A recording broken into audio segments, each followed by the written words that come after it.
The views and opinions of this broadcast do not reflect the views and opinions of Armed Media, New Productions and its affiliates. Enjoy the show.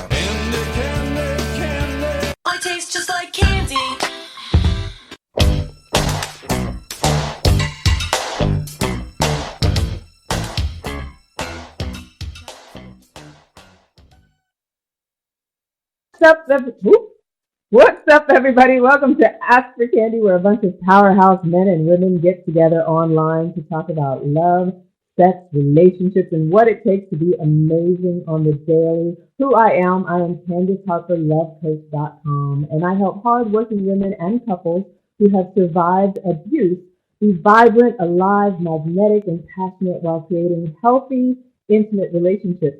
And tonight, I am coming to you from Metro Podcast Studios. I'm back, everybody. The buses were working this week. I got here safely. I'm here with my podcast husband, Avon, who's on the sound engineering. And, as always, Jimmy is in New Hampshire. And so I'm very, very happy to be back on Metro Podcast. And I'm also broadcasting from my business page. So hi, Kenya, who just came. Hi, honey. So those of you who normally are on my Facebook page, let me see. I'm going to try to do a little bit of sharing right now. I'm going to share onto my, page manage, onto your timeline. I'm going to share onto my timeline. And I'm going to say tune in, peeps. You guys on the Facebook can come in. You guys on Armed Radio, of course, I know that you're listening live. It's fantastic. Maybe you're driving in your car. Maybe you're just hanging out. I don't know how you listen to your podcast. But whatever it is, hopefully you're comfortable because we are going to do a serious deep dive today. You say, hi, honey. I'm also going to share to Ask for Candy, which is our group on Facebook. So if you're on Facebook, I would definitely want you to join Ask for Candy. And if you're listening, but you're on Facebook, you go on Facebook sometimes, then I also want you to join Ask for Candy. And I want you guys to join On Radio Group News if you haven't done that yet, because there's a lot of really great podcasts. So it is fall, and our theme all season long is healing the mother-daughter relationship. And we've been talking to mothers, daughters, healers, experts, anyone who wants to contribute to this conversation of healing, right? And it's so, so important. I've recently been doing some research, and I'm going to talk about that in a little while, and just the importance of it is just, I'm more present to it than I've ever been. So last week I flew solo. I just did like a little check-in show, and this week I'm doing it again because I loved it so much. I was just telling Avon, just trying to find people for every single show is just a little tiresome. There's a lot of admin involved. Those of you who know me know that I'm not much of an admin person. I don't really care too much to have to do that. I did that a lot in my early career. I know how to do it, but I don't love doing it, making phone calls and doing paperwork, all that stuff. So I'm going to be flying solo a little bit for a while because also I want to be talking about my book. I want to be, really doing deep dive conversations with you guys and, being able to interact. And a lot of times when I have a guest, it just becomes sort of a conversation that you watch like television. And so I don't want you to have to do that anymore. I want us to be able to really be interactive with each other. And so I'm back flying solo, and the mother-daughter healing theme continues, and tonight I'm going to talk about my book. Like I said, I'm close to completing one of my most important books right now, one of my most favorite. The title is I'm Not Mad, But She's Still Crazy, Getting Right with Mom for the Sake of My Love Life. And it's sometimes very lighthearted and sometimes heartbreaking look at my own journey to self-acceptance through healing my history with my mom. And it's also a guide to healing and getting out from under the impact of having a dysfunctional or abusive mother-daughter relationship. You'd be surprised how many of us out there have them. And you'd be surprised how they can actually be healed. And it's amazing to me how many people think that there's no hope. And I get it, because sometimes, a lot of the research I've done, a lot of the questions that I've asked and the women that I've talked to some of the relationships have, the trauma is just out of this world. Some things you can't even imagine that they're happening until someone's telling you that that's what's happening to them. But, and so it's understandable that there's a lot of resentment and vitriol and hurt and trauma and pain and everything that comes from that. So this is a really deep conversation. It's much more common than I even thought it was before I started doing the research. And tonight I want to jump in and talk about some of the paradigms that I have built over these healing years to foster radical self-acceptance and create a fulfilling and happy life. Because that's another thing that I'm noticing in my research is that so many women who've had these dysfunctional relationships have resolved themselves to not having a complete and happy life and not being able to create a happy life because of the circumstances of having a dysfunctional relationship with their mother. And when I say dysfunctional relationship with their mother, I don't mean to minimize some of the abuse that goes on out there. But even with that said, a lot of the horrible abuses that go on out there, it's all healable. Doesn't mean we're trying to turn it into a Norman Rockwell painting. It's just all possible to heal. We can all heal from our history. But first, let's take care of business. Speaking of admin, you are maybe listening to Armed Radio on your TuneIn app with your smart device, or you're listening in the garden on armedradioglobal.com, or, we're also on iHeartRadio. Our replays, you can catch us there. So don't forget to follow us and download your favorite shows. And those of you who like to stream, we're available on Spotify and Spreaker. Or maybe you're live here with me on the Facebook. So, like I said, I've moved to my business page tonight. I was on my regular timeline. So I'm hoping people will start to gravitate over. It's a little different. I don't know if it notifies in the same way that it notifies on your business page, but hopefully, those of you who want to be here will get here. And also, like I said, don't forget to join Ask for Candy and Armed Radio Good News. You can comment or question here live on the Facebook throughout the show. Of course, as always, you're always welcome to interact with me. I love it. And I don't know if you guys, those of you who are on the Facebook who can see here in Metro Podcast Studios, they put up this fantastic poster of the shows that are available or that are taping here at Metro. And look, there's me. I'm right there on the poster, which is very exciting for me. I love being part of this whole Metro Podcast family. It's very cool. And also, don't forget that you can email me. If stuff comes up through the course of the show and I'm talking about stuff that you want to interact about, that you want to talk about, but maybe you don't want to do it publicly, or you just want to reach out to me or shout me out or whatever, you can email me at askforcandypodcast@gmail.com. And any questions that you put in there, I will answer on a later podcast, or, I will talk about those topics, and I will not shout you out. I will not, you can remain anonymous if you like. Kenya says, okay, honey. So tonight, look, I'm wearing my little cap for anybody who normally watches, because, if the weather is getting chilly here in New York City, and the dome gets very cold, so I'm trying to not get a cold. I feel like I look a little bit like a homeless person, like a little hobo-ish. But you know what? I can't have the cold head. So I had to pull out my little old knit cap, my good luck knit cap. Anyway, back to business. So, like I said, I'm Candace Harper, lovecoach.com. My talent is conversation. My passion is personal growth. And my purpose is to teach and inspire radical self-acceptance in myself and others so that we can all have our best possible love life. And that is why this is a conversation. We're not here to hand down a bunch of dating and relationship rules or rights and wrongs. We're not here to shame your love situation. Our only intention is to create audacious intimacy, seductive singlehood, and healthy relationships. Kenya says, no, you look cute. Thank you, honey. I appreciate you. I'm trying. I got on a lot of knits and grays. Anyway, but when you live in New York, that's what you do. You got to be neutral and warm. Anyway, so tonight and every Monday night, that's what we're going to do, is have conversations that engage, educate, and or enlighten all of us in the areas of love, sex, relationships, and vibrating high. And tonight, you, the audience, are my special guests. So those of you who are listening on audio, normally on Armed Radio shows you can call in. I don't do a call-in show anymore, because to tell you the truth, when I was letting people call in, it was always people who had no business calling in, like people who don't form their thoughts before they speak.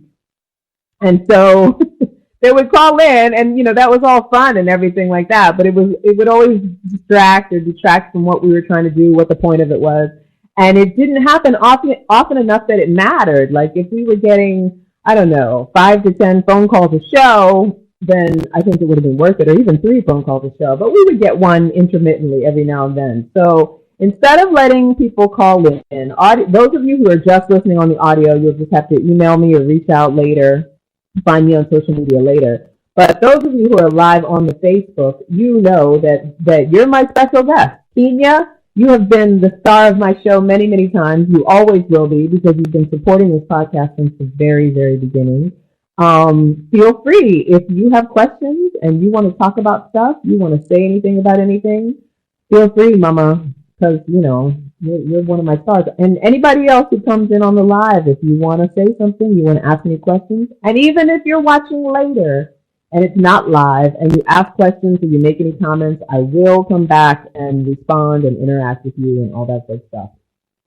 So, like I said, the title of my book, I'm Not Mad, But She's Still Crazy, Getting Right with Mom for the Sake of My Love Life.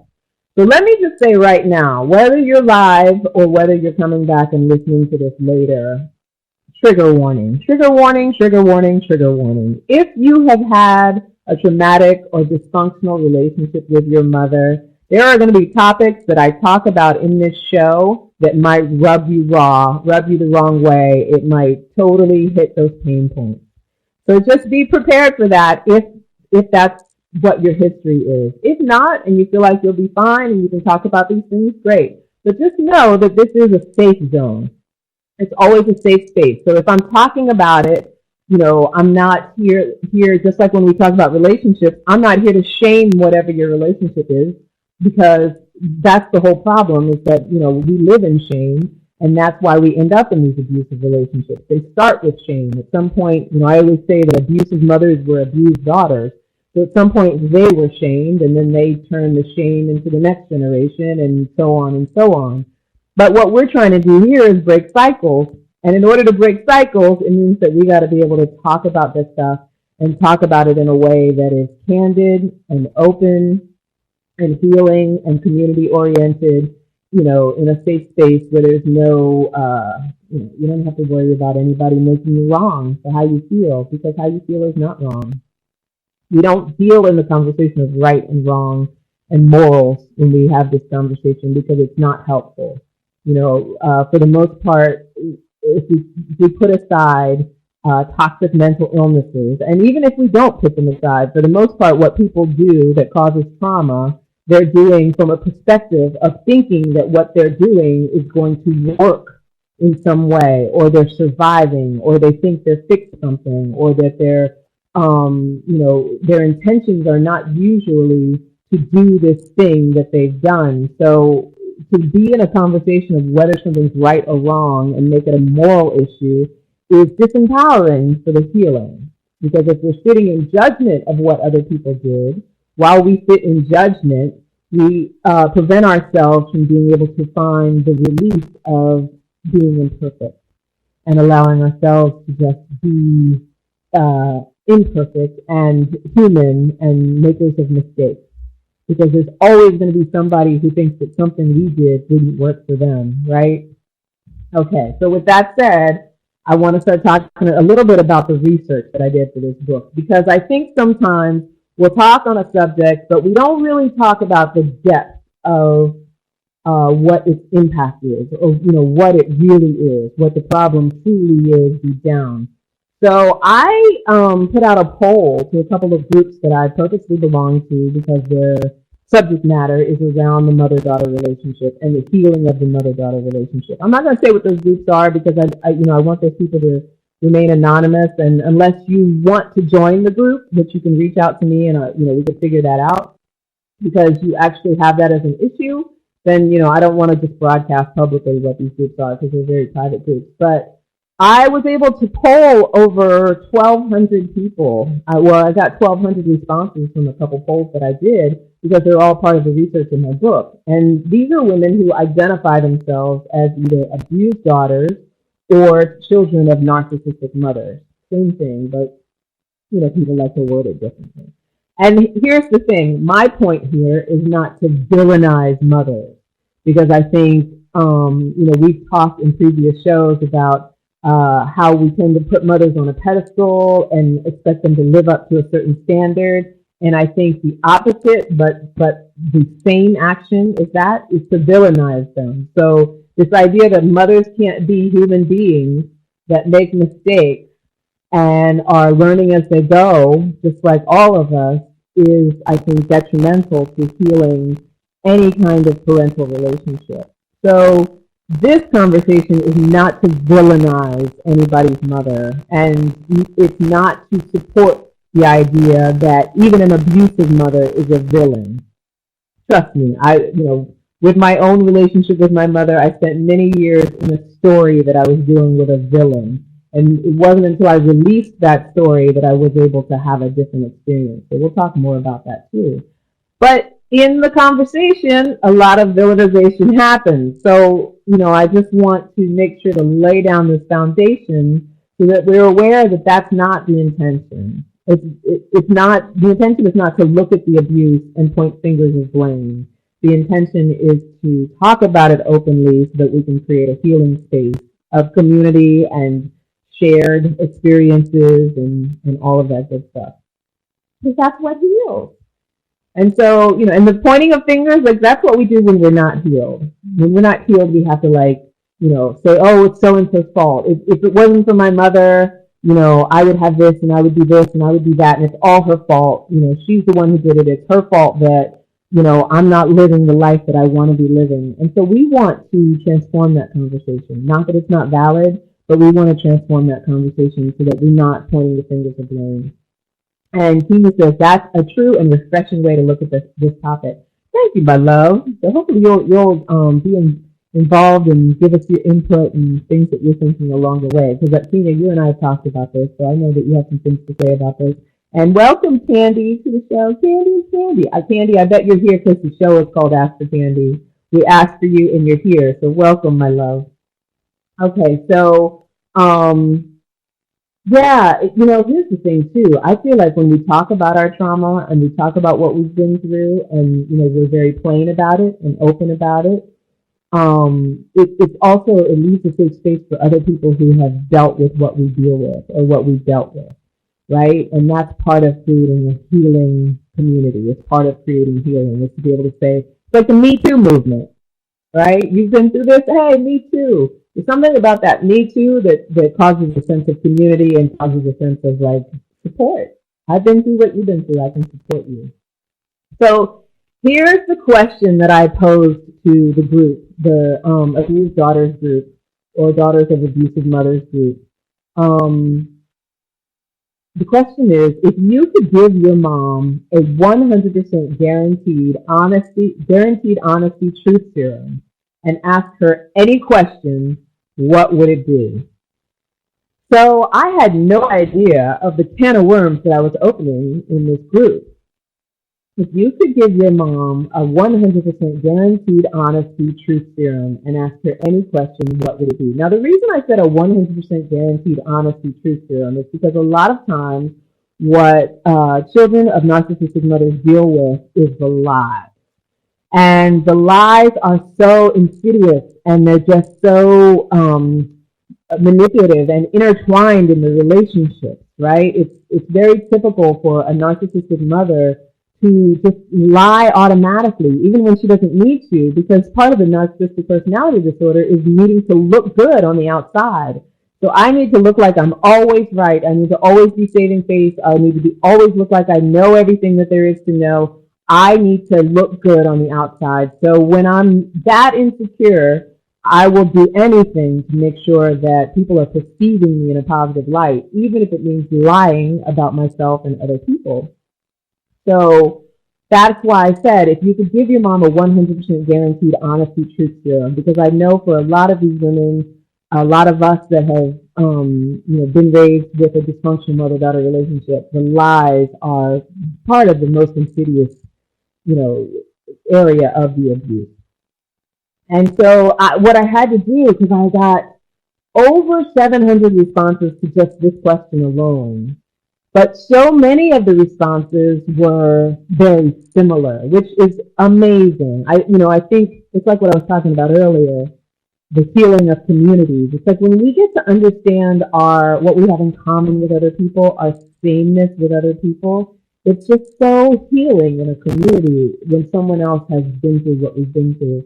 But ultimately, what I want to do with the 10 answers, I compiled just the top 10 answers because they showed up the most, is actually break down the percentages. And that's what I'm going to add to the book. So if you buy my book, this is not to sell the book yet because I haven't finished it. So this is not like a pitch. But when you read the book, the title is I'm Not Mad That She's So Crazy, Getting Right with Mom for the Sake of My Love Life.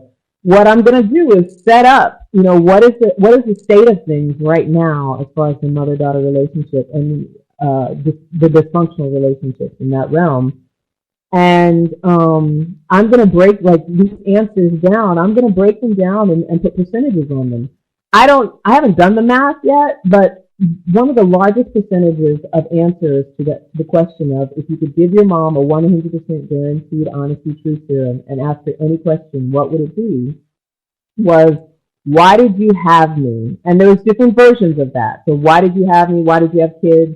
Why didn't you have an abortion? I mean, that's huge, right? So if I'm in a space where the question that I would ask my mother is, why did you have me?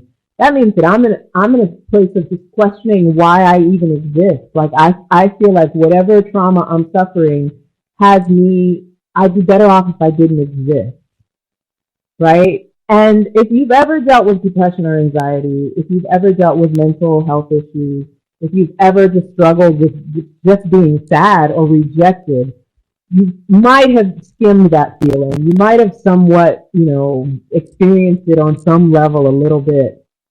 But to be in a space of, wondering why your mother even had you, as if you would rather not exist and rather not be on this earth, is a serious impact of trauma, right? I mean, think about all of the things that it would then affect. If I'm walking through my life wondering why my mother had me and feeling like it's wrong, it means I'm saying that I'm wrong. Why did you do this thing? Why did you have me when it's not what you wanted and you treat me badly? And Kenya says that would be one of my questions. I hear that, Kenya, because I've had that question in my life before too. I have to say that wasn't the one that resonated with me the most. But what we want to think about with that is that if I'm a woman and I become a mother and my thought process is I was a mistake, she should have never had me, I shouldn't be on this earth, it's going to impact how I mother my children. It's going to impact how I am in relationships with other people, how I am in my love relationships. It's going to impact how I pursue my purpose here on earth, if I do at all, what I think of myself, my health in the long run, whether I have high levels of stress or not, how I approach friendships. It's going to affect every single thing in my life if I have a paradigm of I'm a mistake because my mother shouldn't have had me. And Kenya says, I actually asked her once, and she got angry and said something horrible back. That's interesting, Kenya. I mean, if you want to share it, please feel free. I'm not going to ask you to share it in a public forum because it's totally up to you if you want to share what she said. But it doesn't surprise me because a lot of times with narcissistic or abusive mothers, the last thing they ever want is to be confronted or to be faced with who they've been and how they've been. Because, and I'm going to talk about this later, the perception is that I'm doing everything I can and everything I know to do, and that means that I have to be right. I must be right because I'm doing everything I know to do, and I can't accept any wrongness. Now we could do a whole show about when I can't accept any wrongness, it's because at some point in my history, I was shamed so badly and there were such consequences around it that to be wrong to me is death. And I know that was true with my mother-daughter relationship. My mother, to be wrong for my mother, she equates that with something horrible. And whatever that may be, it makes it that she never wants to be wrong. And think about that. If you never want to be wrong about something, you never want to be called on your shit, you never want to be questioned, and you don't want to look at yourself in that way, think about the impact that would have on your relationship with your child if you can't ever say, you know what, mommy didn't make the right choice. Mommy didn't do the right thing. Or, maybe I didn't want to have you when I got pregnant, but, I've grown to love you and I'm happy that I did. You can't tell you the truth because then I'd have to admit that there's something that I did that wasn't right. See, that's why we don't make it a moral conversation, because that moral conversation is what puts us in this position of, am I right or wrong? Am I right or wrong? Okay, so Tina said you'll tell me later. Of course, honey, absolutely. I don't want you telling anything that, you don't want to tell in public. So then the most common answer from the question of if you could give your mom 100% guaranteed honesty truth serum and ask her any question, what would it be, is why didn't you protect me from mainly sexual abuse. Most of the answers were sexual abuse, but they were also, a beating from my siblings or, just a lot of negative, dangerous things. A lot of women who have dysfunctional relationships with their mother are angry at having been abandoned in that way. So if your mother didn't protect you from someone else's bad treatment, whether sexual, physical, mental, or whatever, as a child growing up, it makes the world very unsafe.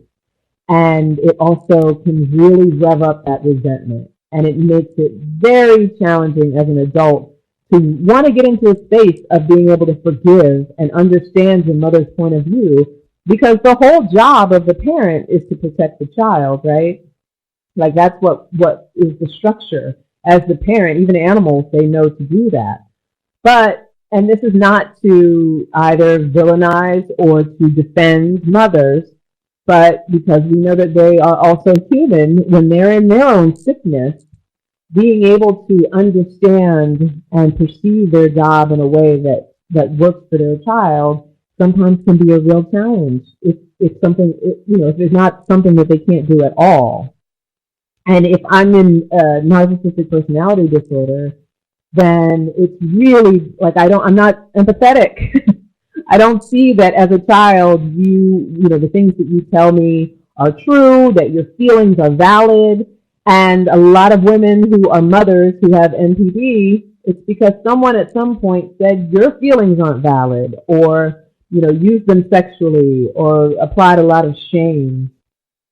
So yeah, like I say all of this to say, and I know it's a slippery slope, because I know those of us who are still in the pain and feeling the pain and the pressure of having been through an abusive relationship don't really want to hear about, what my mother's been through or why she's like what she's like. But if we're not willing to hear that, if we're not willing to be open to that, then we're not willing to go into the conversation of how can I take responsibility for my experience so that I can then make it different. So that's where the challenge comes in. So, that was the next most given answer out of all of the answers. Then the third most given one was, are my siblings from the same father? This seems to be a common thing where, and this is not to judge anyone who has multiple children from multiple fathers or multiple mothers or whatever. This is not a judgment on that. But the question of, we don't know the truth. Like, who's parent? Is this really my father? Is this really your father? Are we 100% siblings? So a lot of times when you're dealing with narcissistic parents, specifically narcissistic mothers, you won't always get the truth about your own paternity. And that ends up being something that's very important in our lives because it's part of where we came from. It's part of our health history. Being able to find here's the thing, if you don't know your paternity and you're not sure about biological parents, it's not like you can't live a happy, healthy, fulfilling life. But there's an impact when we have a narcissistic or abusive mother who doesn't tell the truth about those sorts of things. So, that seems to be a very common thing, when we're talking about abuse between mother-daughter abuse. Another one of the answers was, do you or have you ever actually loved me? Why don't you love me? Why do you hate me? I sort of lumped those all together. So that was the fourth most common answer that I got. It's question of whether you love me. I really struggle with this one myself because I think a lot of times, especially with a narcissistic mother, you can have a narcissistic mother who can actually say "I love you" and say it a lot, but then also use it in a manipulative way. And so it puts you in a space of, I first of all, I don't know what love really is. Does loving me mean manipulating and controlling me, or does loving me mean, telling me things just to, I don't know, in one moment telling me good things and in another moment telling me negative things. It's really hard to define what love is. And as an adult, you don't ever want to believe that your mother didn't love you. That's one of the hardest things. And when you have that belief, it can be really disempowering, right?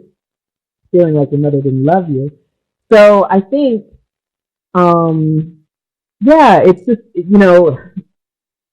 here's the thing about it. What it ultimately comes down to is understanding that part of your rite of passage as an adult is knowing that the most important love you'll ever have is the love of yourself. And when your parents didn't necessarily freely give you love or give you love in a way that was healthy and nurturing and teaching for you, then you are in a position where you have to learn it for yourself. And you have to grow it and nurture it for yourself. If you want to break that cycle of abuse and break that cycle of narcissism and negativity, the self-love component is it's important for everybody, but for you in particular, if you're questioning whether your parent loves you, it's extremely important. Because ultimately it comes down to this need for approval. And it's the need for approval that has a lot of us stopped in our lives. And whether we had an abusive parent or not, that need for approval is crippling. It's crippling. So, what you want to do is get out of the story of, if my mother didn't love me, or if I don't feel love from my mother, or the way I perceive my relationship with my mother says she did not love me or does not love me, what do I need to do? I need to find that love for myself. I need to create that love for myself, and I need to figure out what that is. And there's steps to do it. Part of why I do what I do and why I coach. You can learn radical self-acceptance. That's why I do it. That's why I do this. So then the next most common answer, and I gotta tell you guys, it was like doing this research, even reading through the answers as I was, in the group and kind of seeing what the research looked like. It drains you. It's like emotionally, and I don't mean this as a complaint, because I do this because I love it and it makes me feel purposeful. The reason I am in this conversation and deal with this stuff is because it is what I'm here on this earth to do. And I live for it, and I love it, and I revel in it. And not in a, it's so great that you're hurt kind of way, because I don't enjoy that part of it. But, just in reading what the state of things is, it can be very emotionally draining. I mean, it can be very hard to look at. And so even in just reading these 10, most common answers, it makes me think of all the women who answered all of these questions and the things that they said and the states that they were in when they said them. And I have to say, it does something to me emotionally, where it's like I almost have to do a little bit of self-care afterwards. I almost have to get back into my own healing space, calm it all down again, because a lot of it really does truly resonate, with my own past history. And I'm glad that it's a healed past history. But trust me when I tell you that our healing journey is a lifelong journey. It doesn't end. Once you stop healing, you stop growing, you might as well lay down in your coffin and die. This healing journey is meant to be lifelong, and there's nothing wrong with that. So then the next most common answer was, why was your fiance, man, or boyfriend more important than me? So we find that that's really common in abusive mother-daughter relationships and narcissistic mother relationships, is that there's men, husbands, stepdads, partners, anybody else who they put above their children in some way, whether it's that, that person is abusing their children in some way and they let it go, or they neglect their children for the sake of that person, or whatever. You guys have heard this story before. But I was surprised at how absolutely common it really, really is, with this little microcosm of women that I interviewed. And, here's the thing about that. It would be so easy to go into a story of judgment and right and wrong. But if you're someone who has narcissistic personality disorder and you're someone who doesn't know their worth as a human being, it stands to reason that what you think is the right thing to do is to be in survival mode and be manipulating people to, whether it's to give you money, give you stability, give you certainty, if you're trying to fit into some traditional mold and be a married woman as opposed to a single woman, even if you have kids, like all of those things stand to reason if you're somebody who doesn't love themselves and is insecure and unstable. And also, you have to think about the fact that we go back to our mothers, we're going back generations. So the standards about being a single woman are different. It's not like today where you can be a single woman and do your thing and be happy. Women married men because they needed, men to survive, to pay the bills or whatever. If you go back a couple generations, not too far.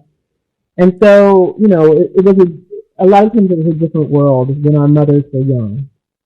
And some of you out there, a lot of the women who answered this poll, they're probably the age that I'm probably the same age as their mothers. And even when I was young, there was times, I'm Generation X, there was a lot of old world tradition, sort of pressed upon us. I mean, I had sisters and, it was sort of an unwritten thing that we were going to one day marry somebody who, took care of the money and the finances and the stability. And that's, what we were groomed for, right? Even though my mom wanted us to go to school and everything, ultimately, get married and have somebody take care of you was kind of the message.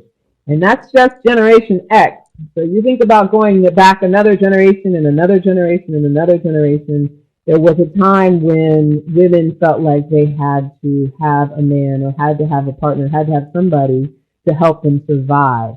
That's not to make excuses.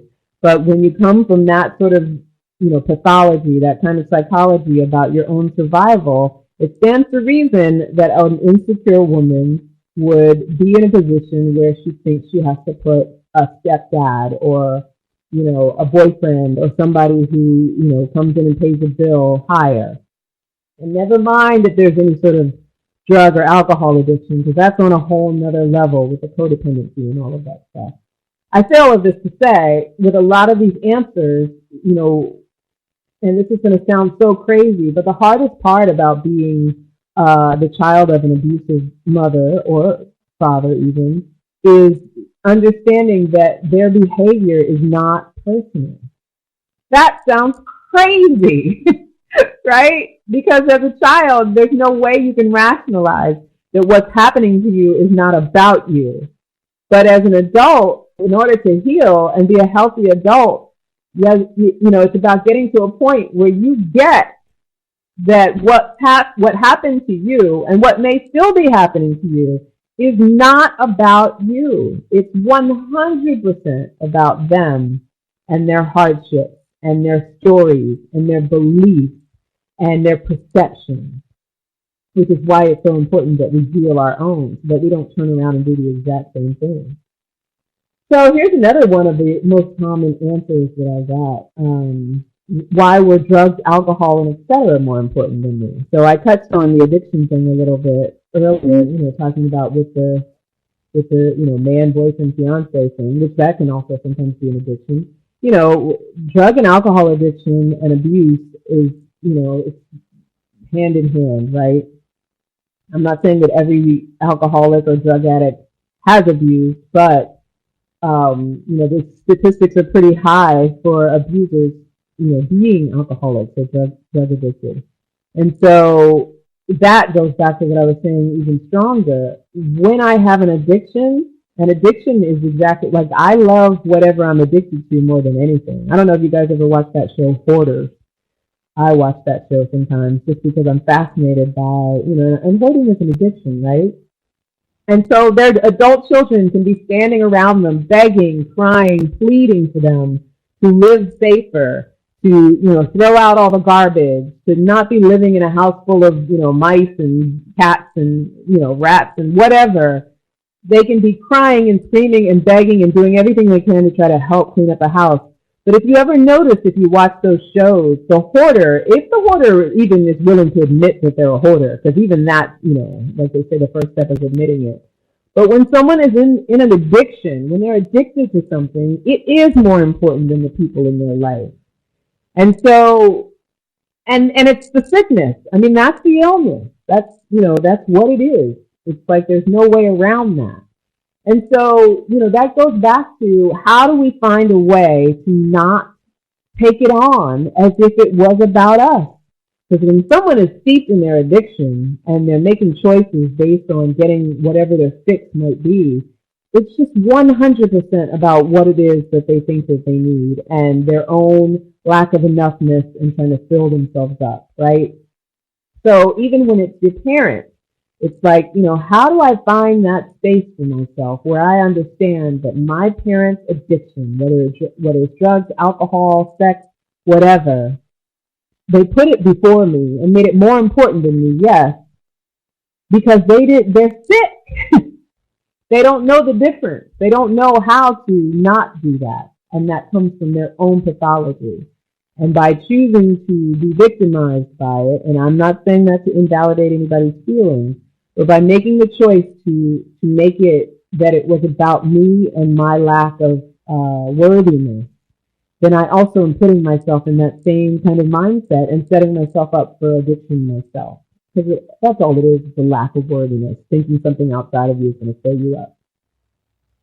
We could do entire shows on basically all of these answers.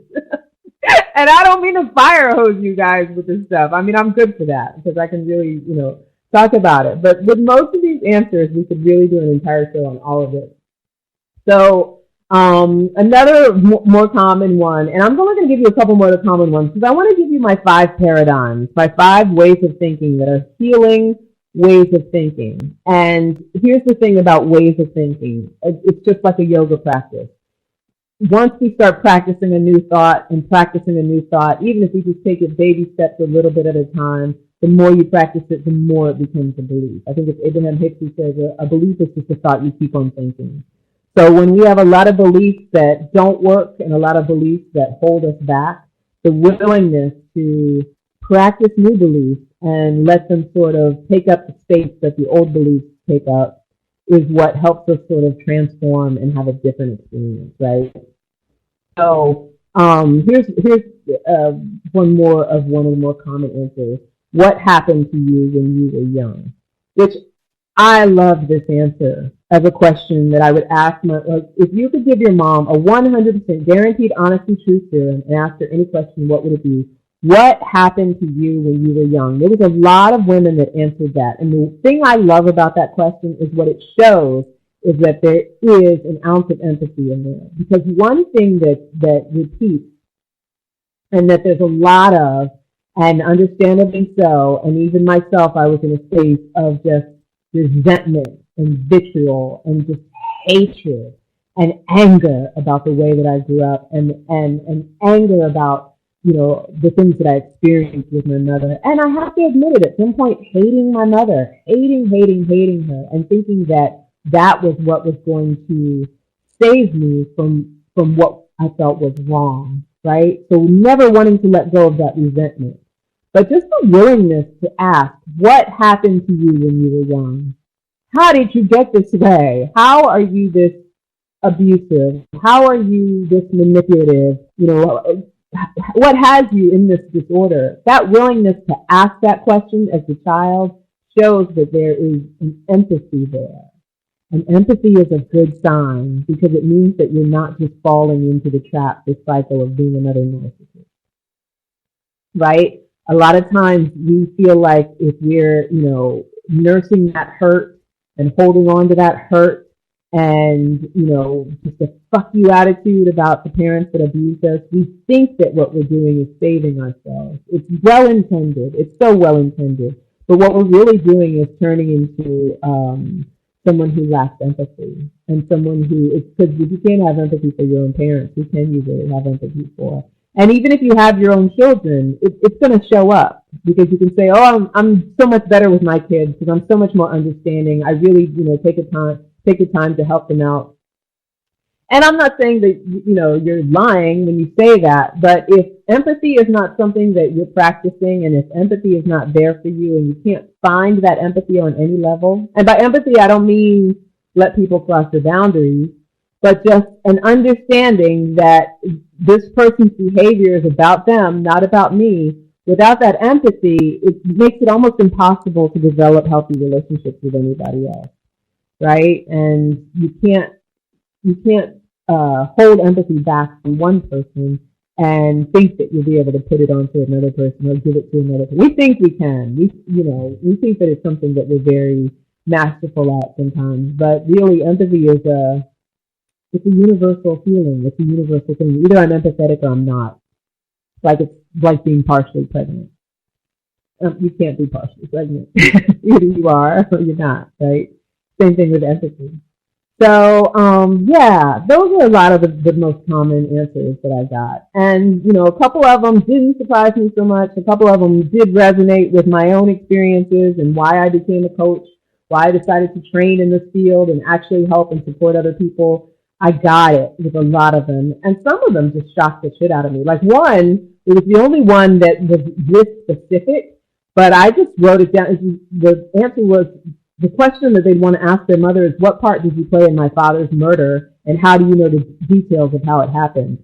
So there's shit going on out there that any one person, but even though out of this poll, she was the only one who wrote this question, I'm sure there's others out there who have something similar, and all of that is the impact of unhealed shit, right? So that's why we want to stop the cycle. Now, here are the 5 paradigms that I'm going to, we're already at 48, so I'm going to have to go through these pretty quickly. But, what I really want mothers and daughters, because like I said, abusive mothers are just abused daughters. What I really want mothers and daughters from toxic relationships to understand after reading my book are these 5 paradigms. So the first paradigm, your feelings are 100% valid. Your feelings, your emotions, they are 100% valid. They just aren't the facts. So a lot of times we confuse our emotions and the way we feel with what is factual, when in fact the way we feel is all our perception of things. So someone can say something to us, and the way we perceive it is one thing, and the way they meant it is something else. And when we're in communication breakdown with someone, especially over a long period of time, once we believe that what they're saying was what we believe it to be, that's what our brain is going to look for evidence of year after year. So if I think that you're trying to insult me, there's not going to be anything you say that I don't hear you trying to insult me, because that's what my mind has made up. And so my emotions are going to fall in line with, you're trying to insult me. You're trying to insult me. That feels hurtful. That feels hurtful because you're saying I'm unworthy. I already feel unworthy, and you're triggering my unworthiness, and you're making me feel bad. So that whole story is all around not understanding that your feelings are not the facts. They're just a product of your perception, and perception is almost always off. For all of us. Thank you, Avon. We got 10 minutes. This goes so fast.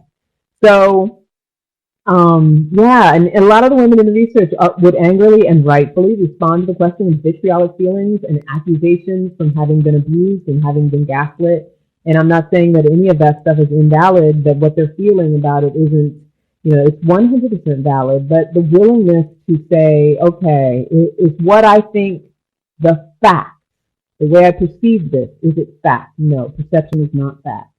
So that's the beginning of healing. That's not to take away from your feelings and make you feel unworthy. That's to let you know that you have power over what you can experience. Number 2, our abusers are not our healers. So for those of us who are sitting around waiting for an apology and saying, this is not going to be okay until she apologizes, stop torturing yourself with that. Because, I had many apologies from my mom when we were in our most dysfunctional places. Many apologies in her style of apology, which was, I'm sorry if you think da-da-da-da-da. I'm sorry after everything I did for you that you can't see, la-la-la-la-la. The apology, even if they can apologize to you in a way that is genuine, unless you're willing to heal yourself, because we can only be healers for ourselves. And what's unfortunate is that an abusive parent doesn't teach us how to do that. And that is part of what parenting is meant to be, is to teach you how to grow yourself, right? So Your parent shows you how to live and models that for you. And the idea is that you get to be an adult at some point and you know how to then nurture yourself. We do have to take over that role. And when we have an abusive parent, they're not teaching us that. And that's the hardest part of it. But they can't do anything about it. That's the problem. And it's, even if they mend their own sickness, there's nothing that they can say or do that's going to override how we see ourselves and how we have agreed to the story that I'm unworthy of love, that I'm unworthy. And, this is not to take away from it. It's understandable why we would agree to it after years of getting abused, but it's not workable for healing, right? So because our perception is not facts, we have the ability to change our perception and to change the story into something that works for us. And I know that that's it's hard to fathom that, but that's why we do coaching, and that's why we actually do deep dives about it. This is just to introduce you to some different concepts than you might have, been dealing with or heard about before. The third one that I want to introduce you guys to is when we have, and I talked about this a little bit earlier, a lack of empathy for our mothers is just a continuation of the cycle. Right? So one of the things that really was very common in my polls, and it's very common in this group that I belong to, and a couple of the groups that I belong to, is the anger and the vitriol and the hatred and the words that are said. And this is not a right or wrong conversation, because it's not about, oh, you shouldn't say that about your mother. It's not a shaming thing. But what we fail to see when we're in a space of resentment and we're calling names and we're talking about how hateful and horrible this person is that in doing that, we are coming from a place of judgment and criticism and no empathy, no understanding of why this person would be so horrible. Now, I understand why we're coming from that place, but it's an unworkable place to come from. It doesn't save us. It doesn't help us. It doesn't serve us. It doesn't fix the relationship. Definitely doesn't help us with our own children. So, empathy is one thing that we really want to get in touch with, because it's the lack of empathy that turns us into the narcissist, which I mentioned before. Number 4, it's important to remember you're not being punished, especially if anyone has ever dealt with religious abuse. Parents who are very religious and abusive, the danger in that is that God is somehow punishing you for what you do wrong. It's the moral conversation, the manipulative conversation, and anything that goes wrong in your life is a punishment from God. So having an abusive parent is not a punishment from God. It's not God saying you were unworthy of not having an abusive parent. It's the conditions with which you came into the world. And so for some people, they are born into the world without arms. For some people, they're born into the world with disease. Some people are born into the world with different learning abilities. Some people are born into the world with abusive parents. Some people are born into the world with different sexual orientations. Some people are born into the world feeling that they're in the wrong gender. So we all, as human beings, have a cross to bear, and some of us have multiple crosses to bear. And these are not punishments for not being worthy or not being enough. They are the challenges that life sets forth because it's the journey that we're here to go on. It's what we're here to do. And how we choose to use it, the way I chose to use what I was born with, I chose to use it to support other people in going on their journey. I went on my own journey around it, the journey of healing, the journey of learning, the journey of getting to know who I was. And I chose to use it to say, okay, I can help other people get through their journey. I can help other people create healthy and fulfilling lives, even though they might have come from a very dysfunctional or painful history. And I'm not saying that from some pedestal on high. I'm saying that it is up to us in life to take this journey in a way that we use what's given to us and we turn it into something that is workable and usable. And number 5, there's nothing wrong here. So the biggest problem with all of it is that there's this unspoken misconception that we are all owed some perfect picture of existence, that it was supposed to have been a Norman Rockwell painting, and because it didn't turn out whatever this random standard of perfection, normal, whatever. What the fuck is normal? Can anybody tell me what? Avon, do you know what normal is? Avon's nodding his head no. What the fuck is normal? There's no such thing. Perfect. some high standard that we think that is supposed to be met. We think our parents are supposed to have met them. We think that we're supposed to have lived some certain way. I think television maybe is what fucked us up. I don't know. Watching all those 50 sitcoms or, whatever. There is no such thing as perfect and normal. There is no standard to meet. It's really about, being on this life journey and understanding that self-acceptance and purposefulness are what are gonna fulfill you as a human. And the reason that you have the challenges you have is because they're steering you to what your purpose is, and they're steering you to how you can accept yourself and how you can help other people with it. You can't help other people while you're still living in the issue or living in the problem. That's why my job is to help guide people out of the problem, because there's so many, these amazing, amazing women who share themselves in this group. So many of you who have such a light and have so much to give the earth and so much to give the world. And my Kenya, who comes in, I hope you're still listening, Kenya, like just amazing women who have so much to give the world. And as long as you're distracted by this pain and living in that story, it's holding you back. But you can use it. You can use it to challenge you to be as amazing as you can be. And that's why I coach what I coach. Anyway, that's it. Like, we're down to like maybe 2 minutes, maybe 1 minute with On Radio. But I want to tell you guys about a few things. So the title of the book, I'm Not Mad, But She's So Crazy, Getting Right with Mom for the Sake of My Love Life. I'm going to keep you guys posted as to when it's coming out, when I release it, when I complete it. I also want to announce the Soul Manifesto is doing a workshop at Columbia University, November 1st to the 3rd. I'm speaking. Elizabeth Gilbert is speaking. Elena Chapman is speaking. A host of other really great speakers. It's called Inevitable You. And if you get in touch with me personally, I can get you a super, super, super low promo price.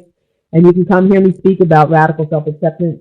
Also, my Epic Intensive. I want you guys to get on board with the Epic Intensive. So hopefully you're watching this on my business page. And if you are, after we wrap, I want you to click the link and go and fill out the Calendly form so you can get on my calendar for a complimentary consultation. We can talk about the Epic Intensive. And then what was the last thing I wanted to tell you guys about? And that's it. Get out of this, like, abused daughter. Armed Radio. We got 1 minute with Armed Radio. So I want to tell Armed Radio people, never forget you're a love machine. If you ever start to feel like you're not getting enough, just make more and ask for candy. Also, Armed Radio people, don't forget to find me on Facebook. So yeah, with the Epic Intensive, if you're an abused daughter, raised by an abused daughter,